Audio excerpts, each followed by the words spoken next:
Mimi ni mtumishi wa Yesu Kristo, na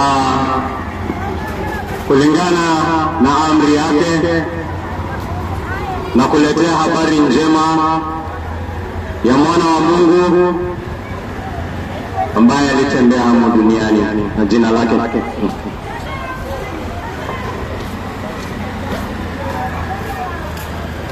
nitasoma kutoka kitabu cha Mathayo, Injili ya Mathayo mlango wa 17.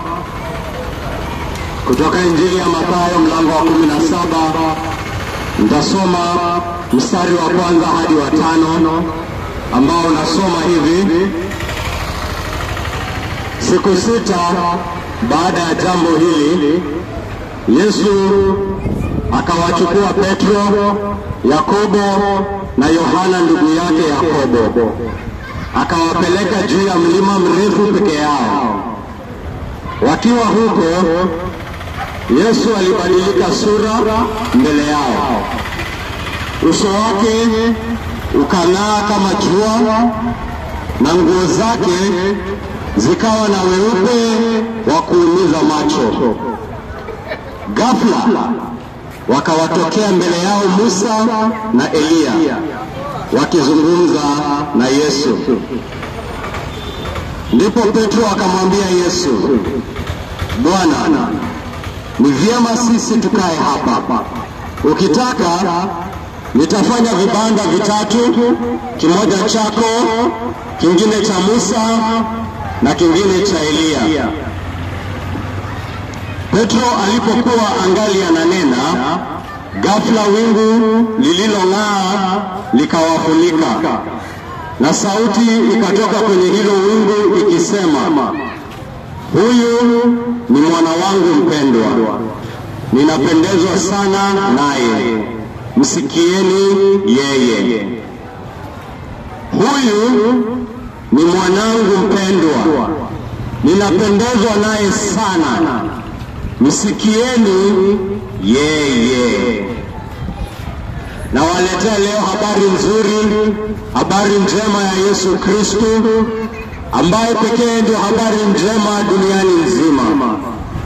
Unapotembea, unapozuru katika familia yako, unapozuru katika roho yako, unapozuru katika kijiji chako, kitongoji chako, biashara yako, mahali pako pa kazi, mji wetu wa Mombasa, hata taifa letu hili la Kenya, ni waziwazi kwamba tunahitaji habari nzuri, ni waziwazi kwamba tunahitaji dawa, ni waziwazi kwamba tunahitaji suluhisho kuu ambayo itatatua shida kubwa ya ule muozo ambao unaonekana katika sehemu zote za kimaisha. Yule ambaye anajidanganya kwamba mambo yote yako sawa, anajifanya kuwa kipofu kimaksudi. Ni waziwazi kwamba ulimwengu unahitaji suluhisho kuu, na hii Injili inakuja inasimama mbele ya kila mmoja wetu.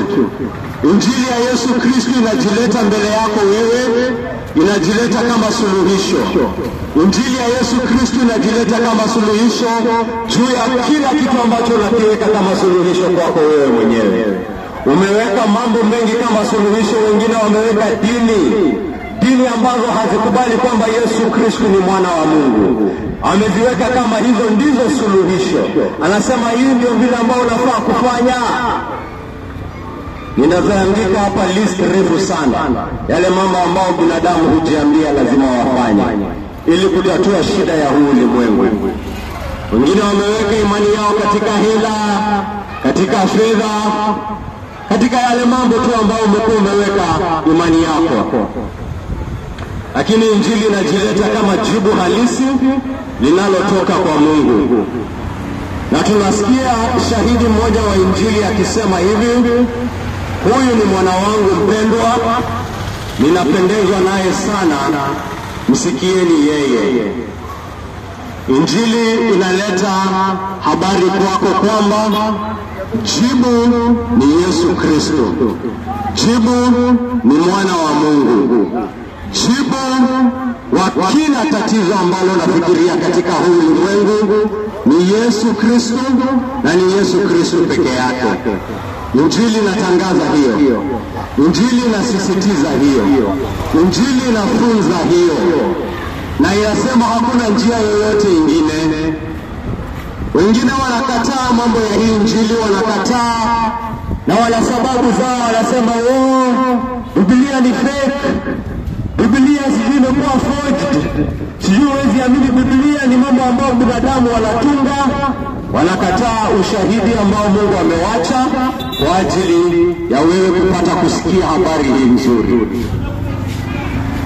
Lakini tunasikia sauti kutoka wingu ikisema hivi: huyu ni mwana wangu mpendwa, ninapendezwa naye sana, msikieni yeye. Sauti iliyokuwa katika hiyo wingu ni Mungu Mwenyezi, na Mungu Mwenyezi anakuja kwako wewe siku ya leo, anasema huyu Yesu ninayekuhubiria, huyu Yesu ninayekutangazia, huyu Yesu ninayekuimbia wiki baada ya wiki, siku baada ya siku, lisaa baada ya lisaa nyingine, huyu ni mwana wangu mpendwa, msikieni yeye. Una tatizo pale katika nyumba yako, una tatizo pale katika maisha yako, waona tatizo katika ulimwengu, unatafuta kusikia suluhisho, na kuambia huyu ni mwana wangu mpendwa, huyu hapa, msikieni yeye. Ninataka kukuonyesha kwamba huyu ndio wa kusikia. Mungu anakuambia leo, Mungu anataka kukusisitizia kwamba huyu ndio wa kusikia. Na kwa nini nikusisitizie kwamba huyu Yesu ni wa kusikilizwa, kwamba huyu Yesu ni kwa kuabudiwa, kwamba huyu Yesu ni wa kutiiliwa maanani, si wa kupuuzwa, si wa kudharau. Aliposimama katika huo mlima huyu Yesu Kristo, angalia, alibadilika sura mbele yao, uso wake ukang'aa kama jua, uso wake ukang'aa kama jua. Alikuwa anameremeta, yani akaanza kuonekana katika hali yake halisi.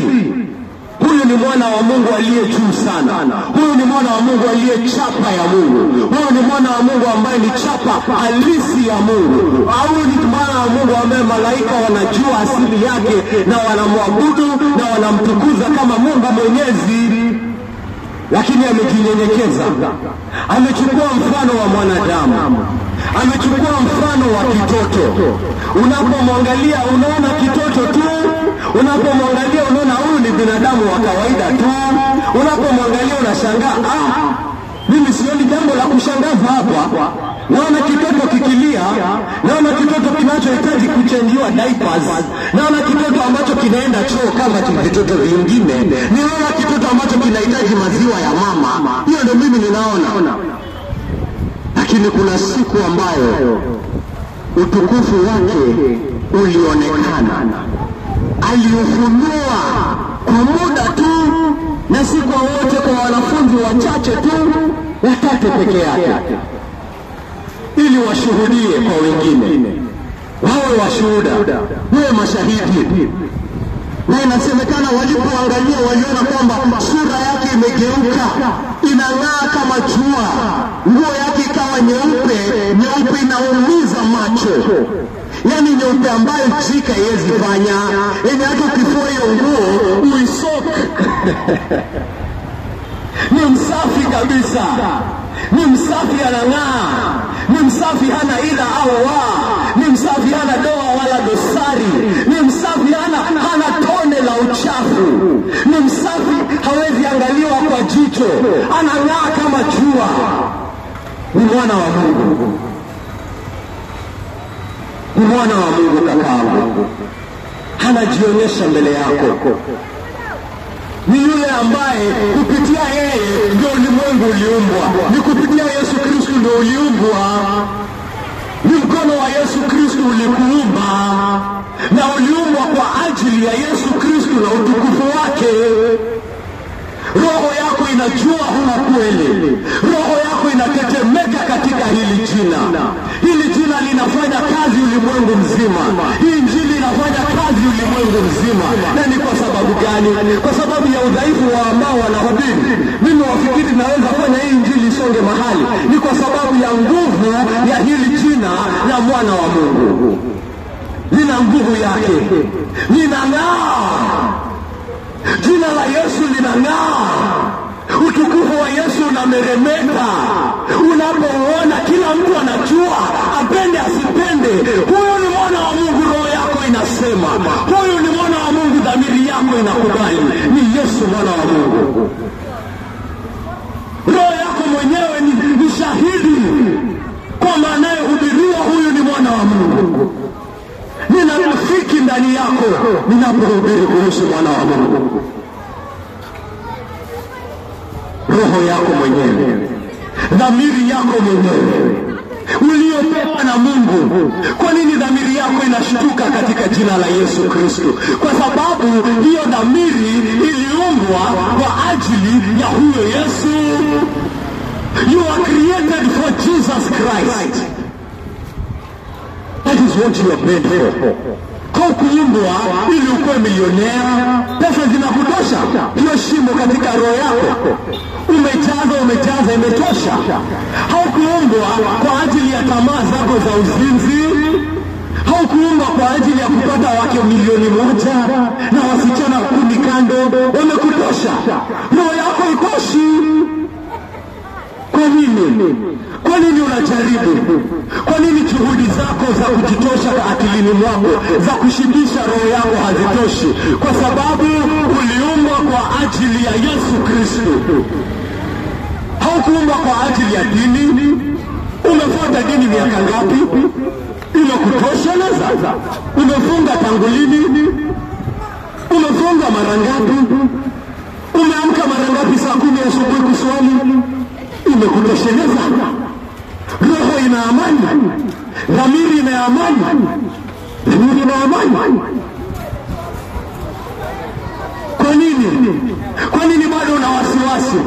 Kwa nini bado unagundua haujatosheleza mbele ya Mungu? Kwa nini bado unafanya juu chini kuongeza matendo mazuri? Kwa nini?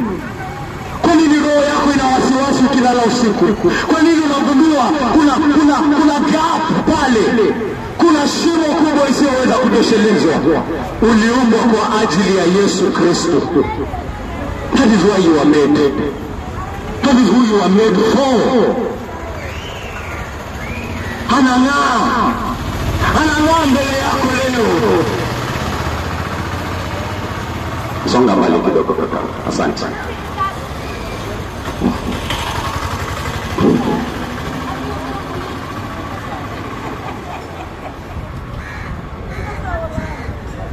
Ni kupitia yeye pekee ndio tunapata kumjua Mungu. Hata manabii wa kitambo walipokuwa wanahubiri, tunaposoma vitabu vyao tunaona kwamba hata wao walikuwa wanatazamia kuja kwa Yesu Kristo. Musa alihubiri kuhusu Yesu Kristo. Abrahamu alihubiri kuhusu Yesu Kristo. Nuhu alihubiri kuhusu Yesu Kristo. Isaya alihubiri kuhusu Yesu Kristo. Kitabu kizima kinashikana katika Yesu Kristo. Ndio maana wanakukataza usikisome. Wanakuambia kimechanganyishwa. Hiki ni kitabu cha Waisraeli, si kitabu ya Wakristo. Ukienda kwenye sinagogi, hivi ndio vitabu viko pale. Hivi si vitabu za Wakristo. Nenda pale kasome kitabu cha Isaya, iko andikwa na Paulo. Yeye iliandikwa miaka 1000 kabla Paulo atembee dunia. Na huyo Isaya tunampata anahubiri kuhusu nani? Yesu Kristo.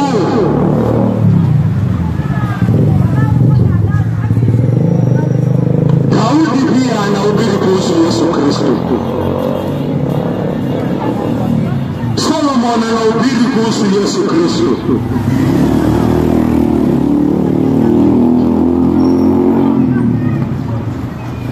Yesu, yote yanapatanishwa ndani ya Yesu.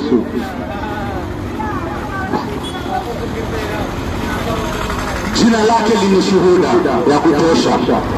Kazi ambazo anafanya zinaonyesha kwamba Yesu Kristo si mtu wa kawaida.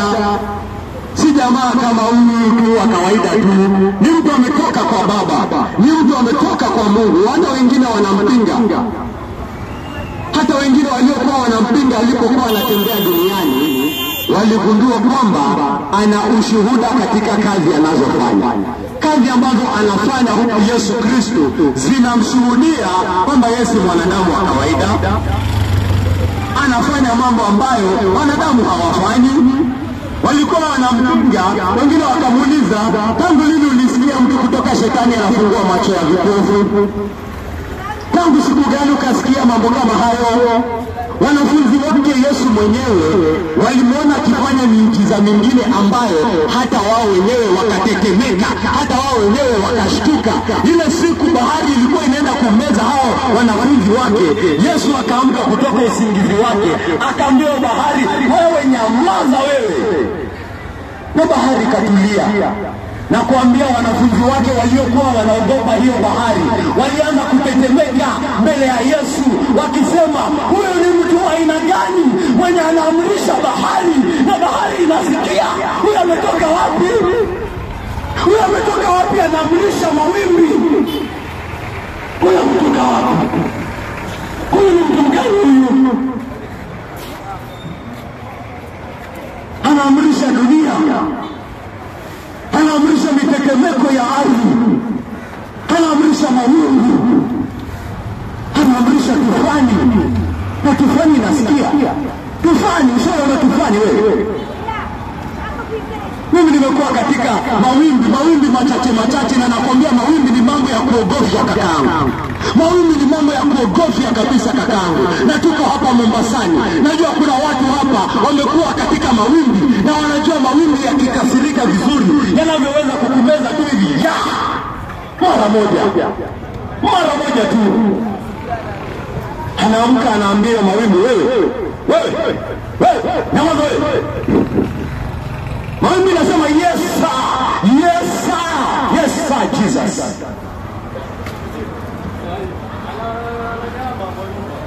Mawimbi anasikiliza huyu Yesu. Kazi anazofanya zinaonyesha kwamba yeye si mwanadamu wa kawaida, na hizo kazi zinaashiria kazi ambazo anafanya hadi siku ya leo. Yesu Kristo alikuwa anaponya watu wa vipofu, anaponya vipofu hadi leo. Alikuwa anaponya viwete hadi leo. Alikuwa anafufua wafu. Yesu Kristo is the same yesterday, today and forever. Hata leo anafufua wafu. Hata leo. Kakaangu, umejaribu kila kitu, si ndio? Yule ambaye amechoka, si umejaribu kila kitu?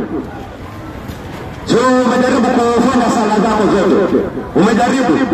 Umeona kwamba tamaa zako hakuna mahali zinaenda, si ndio? Je, hauoni kwamba unahitaji muujiza? Hauoni unahitaji yule ambaye anaweza kuponya kilema? Hauoni kwa nini Yesu alikuwa anafanya hizo kazi? Hauoni kwamba unahitaji yule ambaye anaweza kufungua watu macho? Hauoni unahitaji muujiza? Hauoni unahitaji muujiza? Kwa nini afanye muujiza? Anafanya ili kuonyesha mimi ndio wa kufanya muujiza. Umepigana na hasira yako tangu kwa mtoto, hakuna mali inaenda. Umepewa onyo, umeshtuliwa, umepewa vitisho, umefunga, umeroll kwa ground na hakuna mali inaenda. Unagundua unahitaji nini? Unahitaji muujiza. You need a miracle. You need a miracle. You need to be touched by a miracle. Unahitaji kazi ambayo inafanyika na unaona ni kazi ya Mungu. Mwenye anaona hahitaji miracle ni anajiaminia. Ako pale ameketi tu chini anajiaminia. Anasema hapana, nitaweza kufanya. Hapana, mimi sihitaji muujiza, ninaweza kivyangu. Roho yangu iko safi. Roho yangu haina shida. Roho yangu haina taabu. Roho yangu haina hatia. Roho yangu haina taabu yoyote. Mimi naweza fanya mambo yangu vile ninataka. God speak. Ambaye anasema hivyo. Lakini yule mwenye amegundua hana uwezo na anahitaji muujiza, kwa nini Yesu alikuwa anafanya muujiza? Akuonyeshe kwamba hiyo ndio kitu atafanyia roho yako. Atafanyia roho yako muujiza. Atakuponesha hiyo roho inayokushtua. Atakuondolea hatia, hiyo hatia ambayo imekataa kuondoka. Atakusafisha hiyo mikono yako ambayo unaona haiwezi safishika. Atakuosha. Atakufanyia muujiza. Hauoni unahitaji muujiza kaka?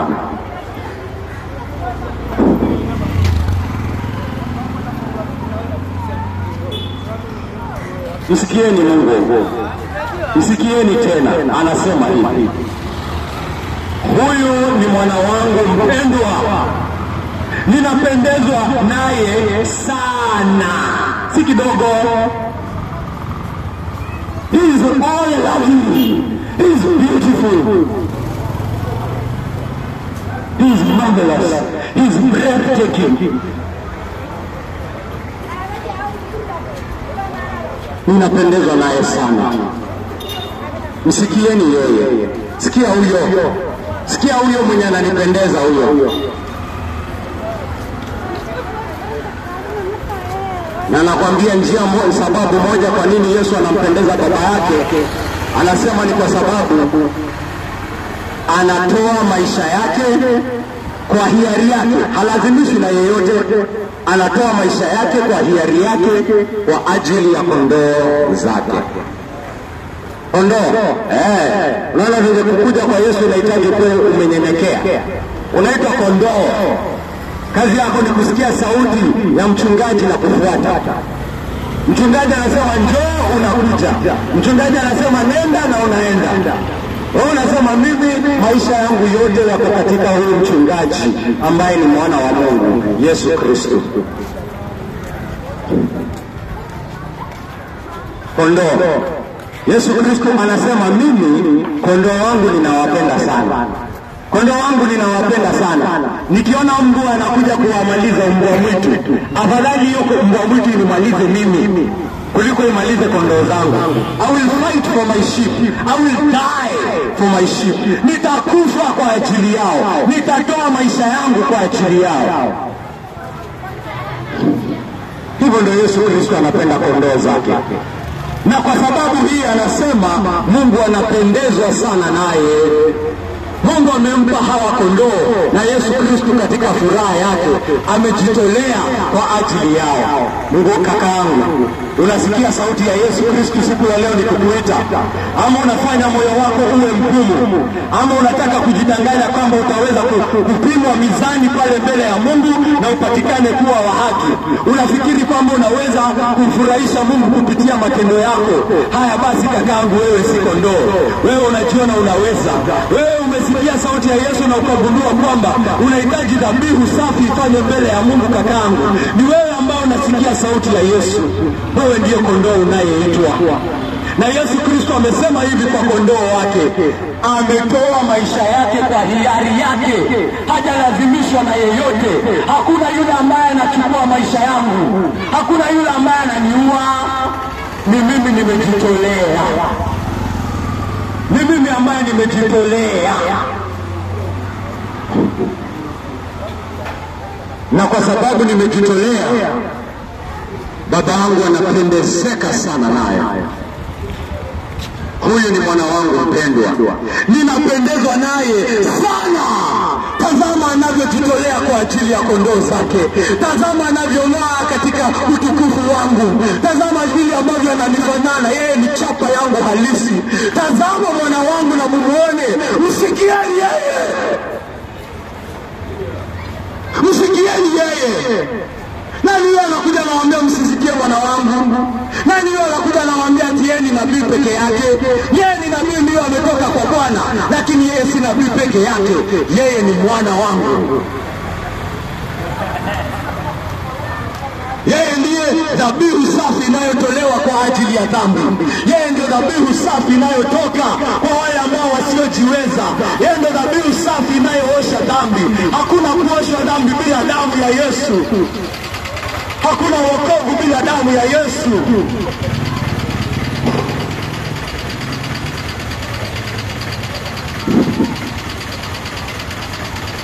huyu anadanganya watu wangu? Nani huyu anadanganya kondoo zangu?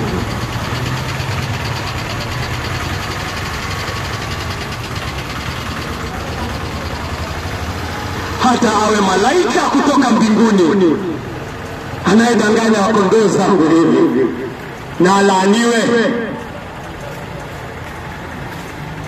Alaaniwe.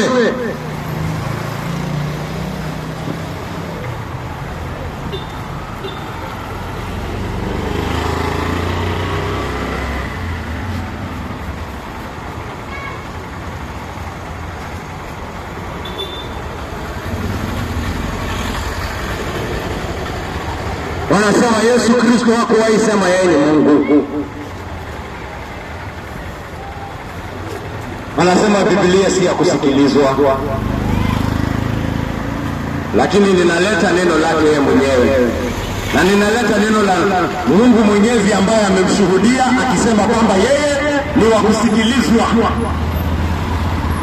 Kwa hiyo kaka yangu, kwa hiyo dada yangu ambao umenisikia hapa siku ya leo, kama unasikia sauti ya Yesu leo akikuita akuondolee mzigo wa dhambi ambao unaubeba, akikuita siku ya leo kukuondolea hatia ambao unabeba mgongoni mwako, akikuita leo akusafishe roho yako, akikuita leo akusafishe dhamiri yako, akikuita leo akutakase, msikieni yeye.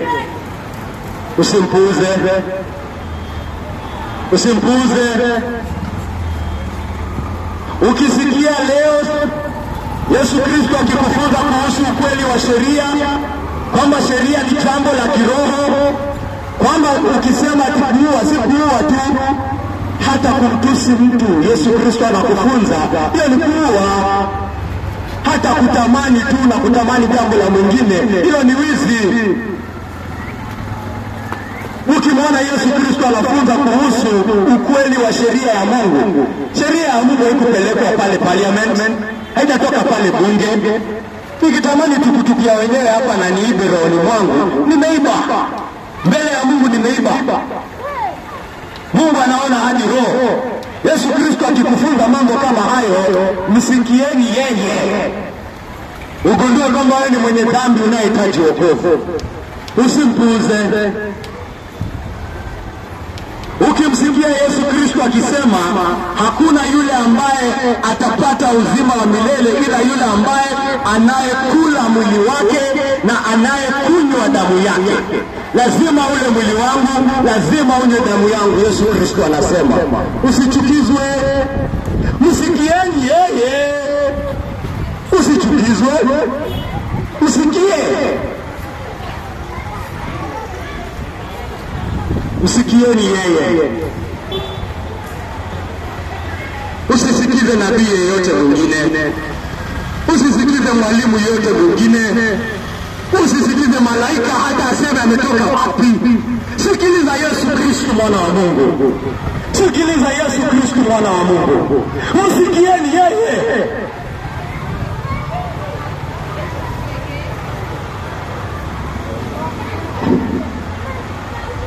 Ukimsikia Yesu Kristo akisema yule ambaye hana mwana hana baba, yule mwenye anasema anamwabudu Mungu na hamwabudu mwana wa Mungu, hakuna Mungu anaabudu. Unasema hapana, Mungu hana mwana, Mungu hakuzaa, Mungu hakuzaliwa. Allah, msikieni yeye. Unasikiliza nani? Sikiliza Yesu Kristo.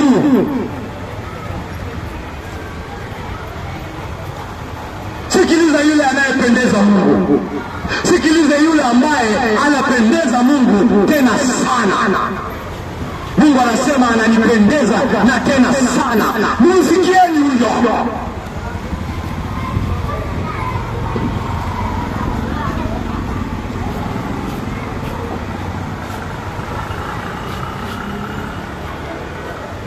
Shahidi wa Yesu Kristo ni wengi sana.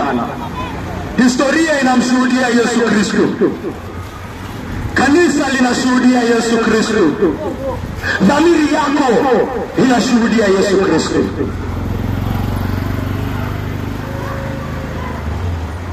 roho yako inashuhudia Yesu Kristo.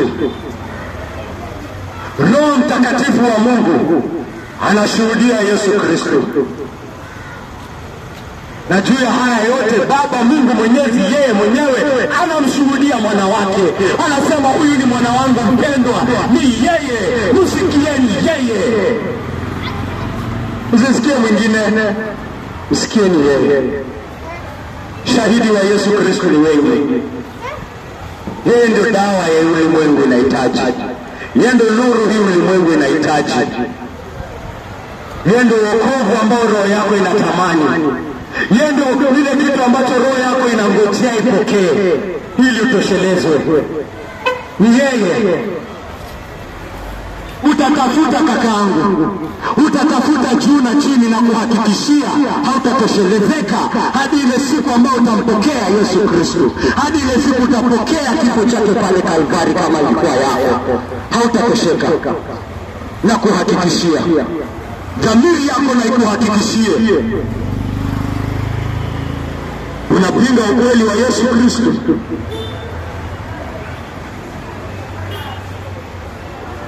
Unapingana na baba yake ambaye ni Mungu aliye juu. Msikieni yeye. Mungu Baba Mwenyezi, tumekuja na habari ya mwana wako hapa kulingana na amri aliyotupa akirudi kwako. Mungu Baba, umesema kwamba umempa mwana wako mamlaka juu ya kila kitu, mbingu na dunia. Hakuna yule ambaye yuko juu yake, hakuna yule ambaye anatawala juu yake, Mungu wangu. Na ni tumaini letu Mungu Baba kwamba tumekuja hapa kwamba tutapata ushindi katika tukutangaza jina tukufu la mwana wako Bwana wetu Yesu Kristo. Kwamba kazi ambayo unaifanya hapa mtaa wa Majengo Mungu Baba utaonekana waziwazi Mungu Baba. Kwamba Mungu Baba wewe mwenyewe pekee ndio utaonyesha kwamba wewe ndiye uliye na nguvu ya kuwaokoa wale ambao wameshikwa katika pingu za uongo, wale ambao wameshikwa katika pingu ambazo Mungu Baba zinakaa haziwezi kuvunjika. Umesema Mungu Baba wewe pekee ndiye ambao unaweza kuzivunja. Na umesema hii injili ndio nguvu yako, na kutii amri yako Mungu Baba tunaitangaza hapa. Tunaitangaza Mungu wangu, tukikutumainia, tukijua hakuna yule ambaye anakushinda wewe. Hakuna kitu chochote ambacho ni kigumu kwako Mungu wangu. Mungu utafanya kazi yako tukufu kulingana na mapenzi yako Baba yangu. Waokoe wengi Mungu wangu kulingana na mapenzi yako. Waokoe wengi sana. Onyesha mkono wako wa nguvu. Onyesha mkono wako wa nguvu Baba yangu. Onyesha mkono wako unaotawala. Onyesha neema yako inayotawala Baba yangu. Walete wote kwa mwana wako Yesu Kristo, wamshukuru na wamtukuze kwa neema aliyotupa katika msalaba ambao alimwaga damu yake kwa ajili ya kondoo zake. Na kushukuru na kutukuza Baba yangu. Naomba haya yote katika jina tukufu la mwana wako Bwana wetu Yesu Kristo. Amen.